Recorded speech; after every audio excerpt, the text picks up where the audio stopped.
தாய் தமிழ் உறவுகளுக்கு வணக்கம். ஈரோடு கிழக்கு இடைத்தேர்தல் திமுகவிற்கு பின்னடைவு என்ற தலைப்பில் இந்த காணொளியை காண்கிறோம். ஈரோடு கிழக்கு இடைத்தேர்தல் திமுகவிற்கு பின்னடைவு. ஈ.வி.கே.எஸ். இளங்கோவன் கடந்த ஒரு சில தினங்களுக்கு முன்பாக காலமானார்.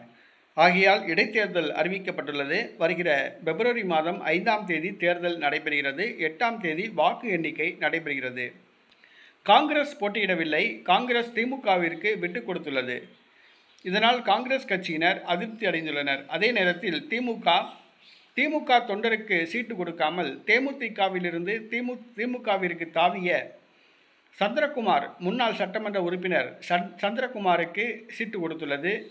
இது திமுகவினருக்கு அதிர்ச்சியை கொடுத்துள்ளது. இது திமுகவிற்கு ஒரு பின்னடைவை ஏற்படுத்தும் என்று கூறப்படுகிறது. அதே நேரத்தில் ஈரோடு கிழக்கு சட்டசபை தேர்தல் அறிவிக்கப்பட்டுவிட்ட காரணத்தினால் ஈரோட்டில் பொதுமக்களுக்கு நியாய விலை கடைகள் மூலமாக பொங்கல் தொகுப்பு வழங்கப்படவில்லை. அரிசி, கரும்பு, ஜீனி உள்ளிட்ட பொங்கல் கரும்பு வழங்கப்படவில்லை. மற்ற மாவட்டத்திற்கு வழங்கப்பட்டுள்ளது.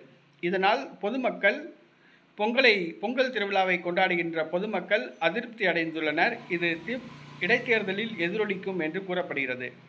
அதேபோன்று பொங்கல் தொகுப்போடு பொங்கல் பரிசாக ரூபாய் 1000 வழக்கமாக தமிழக அரசு வழங்கும். இந்த முறை அந்த 1000 ரூபாயை வழங்கவில்லை. தமிழகம் முழுவதும் நியாய விலை கடைகள் மூலம் பொதுமக்களுக்கு வழங்கவில்லை. இது ஈரோடு தேர்தலில் எதிரொலிக்கும் என்று கூறப்படுகிறது. ஆகவே ஈரோடு கிழக்கு தொகுதியில் பொதுமக்களுக்கு பொங்கல் தொகுப்பு வழங்காததாலும் பொங்கல் பரிசு 1000 ரூபாய் வழங்கப்படாததாலும் திமுகவிற்கு ஒரு பின்னடைவு ஏற்படும் என்று கூறப்படுகிறது. குறிப்பாக மகளிர் வாக்குகள் திமுகவிற்கு இந்த முறை கிடைக்காது என்று கூறப்படுகிறது. ஆகவே ஈரோடு கிழக்கு சட்டசபை இடைத்தேர்தலில் திமுகவிற்கு ஒரு பின்னடைவு ஏற்பட்டுள்ளதாக கூறப்படுகிறது.